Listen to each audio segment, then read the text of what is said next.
In a London drawing room. Okay. Now, as we mentioned before, I'm going to add this to the top.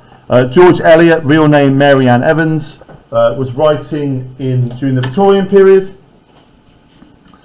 So this is the Victorian period. We don't know the exact date it was published, but we do know it was in the 1880s, which is towards the end of the Victorian period. And the main focus of this is about the poverty and the pollution that impacted people's lives. Okay? So these are the things that she can see out of her drawing room. So in some ways, she's not necessarily like part of this. She's a bit more privileged, but she still feels real care for these people. Okay, and as we mentioned before, this is what we call social realism, which is to tell the truth about what's happening in society. Social means society, realism means to tell the truth, as opposed to writing fantasy. Okay? The sky is cloudy, yellowed by the smoke. Now again, the sky is cloudy is a natural image, but the yellowing of it is about pollution. Now specifically, the colour yellow has connotations of sickness. So the yellowing, something being yellow is like it's off-white, it's sick. So the smoke is actually affecting the clouds. So in the circle you've got clouds, but you've also got smoke. So the idea is that the clouds are replaced by this kind of permanent yellow smoke that floats over London. For view, there are the houses opposite, cutting the sky with one long line of wall. Okay, now I like this bit here, right? One long line of wall. One long line.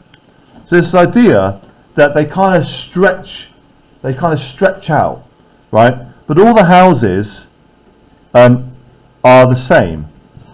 So there's no individuality in this place. There's just the same house after house after house after house, stretching for as far as you can see. Now the idea is, when these houses were built, they were built for the workers. So they weren't built by people, they were built for people. So they're all exactly the same. And you can still go to parts of London, you can see these great long lines of houses, all exactly the same. Okay? Cutting the sky with one long line of wall, like solid fog. Okay? Nice little metaphor, simile there. Solid fog. So the solidness, of course, emphasizes the thickness of the fog. Okay? It is like, almost like you can't see through it, like it's a physical thing. Far as the eye can stretch, monotony of surface and of form. Okay? Now form means shape. Okay? The form of a poem is its shape. Surface is the material. Okay? So bricks. Now monotony, the word mono means one, like monocoil, monorail. So there is one feeling. Okay? So mono meaning one, tone meaning feeling. So when you look out of your window, you just see everything is the same. Right? There's no individuality, there's no colour, there's no different surfaces, different materials. It is just this long line of brick and fog. Brick and fog. Far as the eye can stretch, monotony of surface and of form, without a break to hang a guess upon. Okay, without a break. So there's no inquisitiveness here, right? So to hang a guess is a metaphor, which means, the way I think about this, right, is that guessing, if you're guessing means you don't know something, right? So it's almost like it's the spark of curiosity. Curiosity.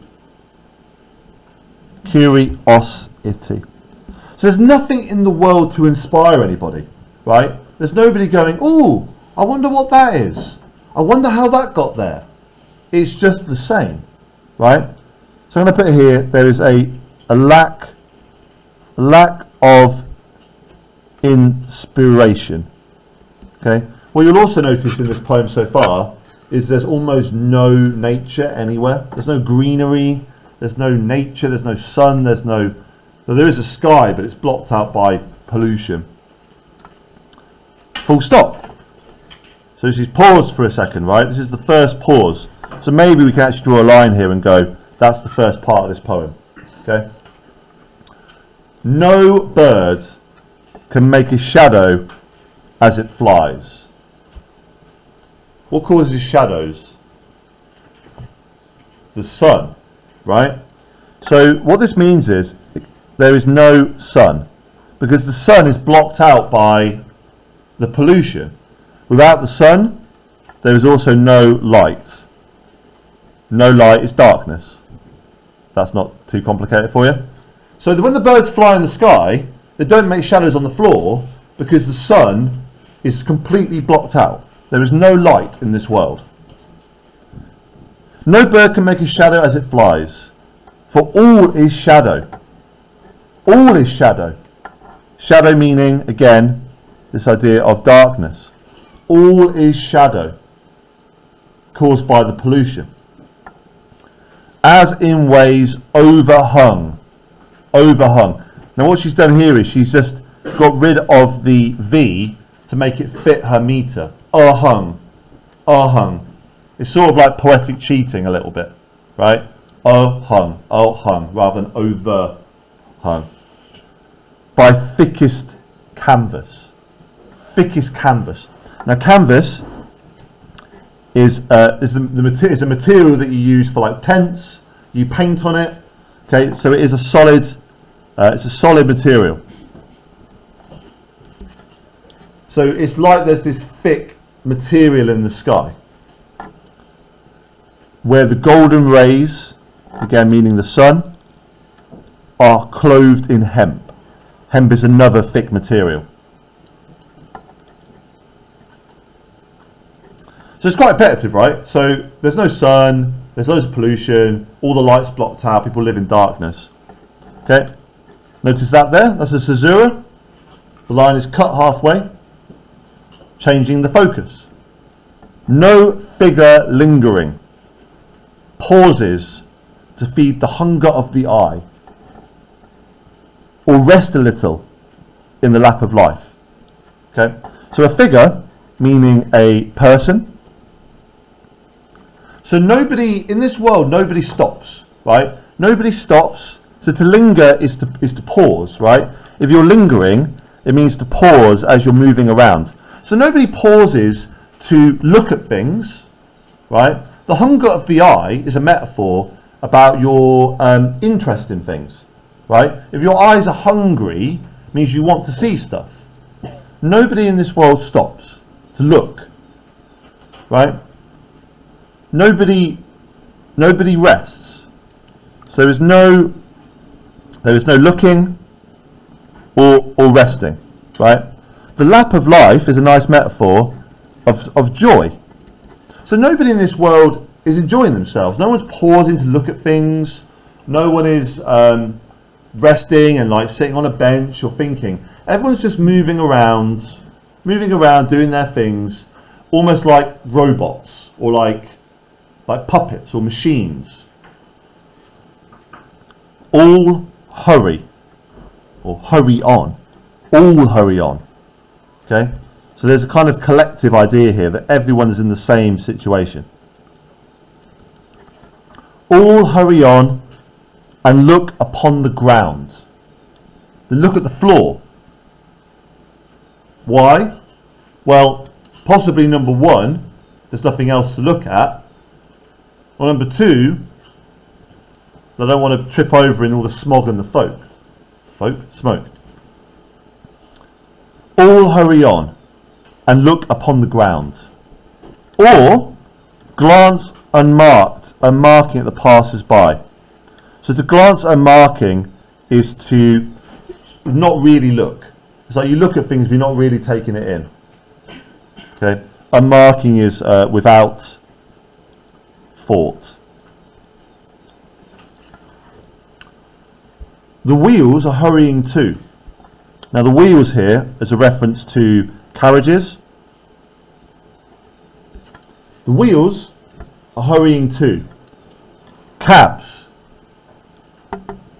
carriages, all closed in multiplied identity.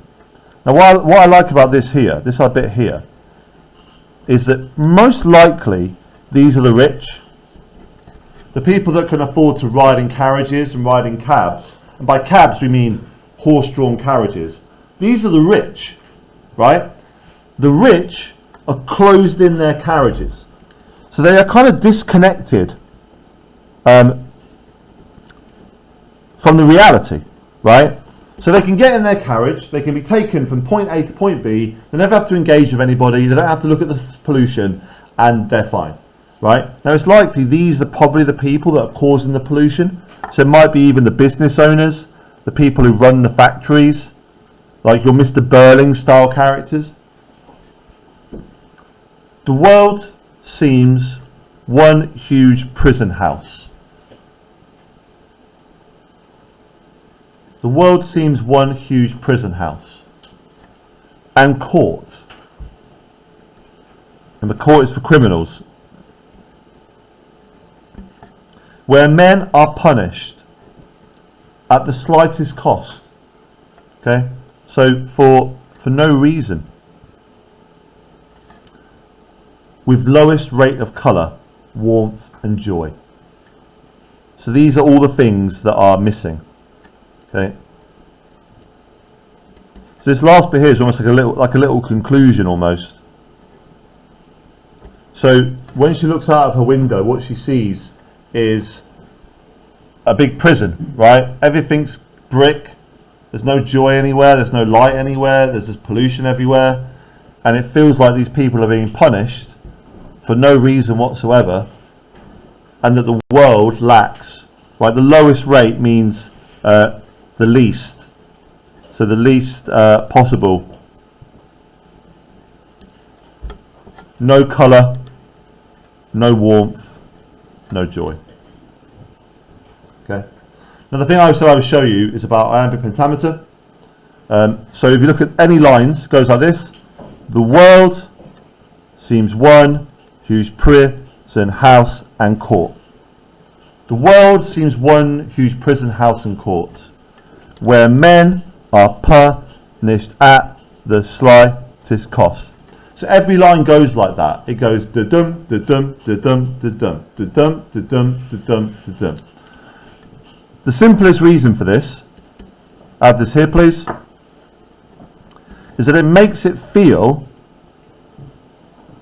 monotonous. Now she's telling us that everything is the same and that no one has any joy in life or excitement in life. The easiest, smartest way to do that is to make the poem one big block with just the same pattern. Da-dum, da-dum, da-dum, da-dum, da-dum, da-dum, da-dum. It makes the poem feel like it's just the same thing over and over and over again.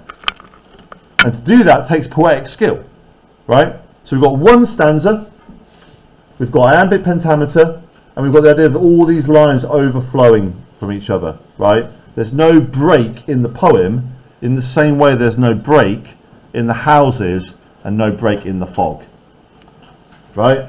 Genius. Genius.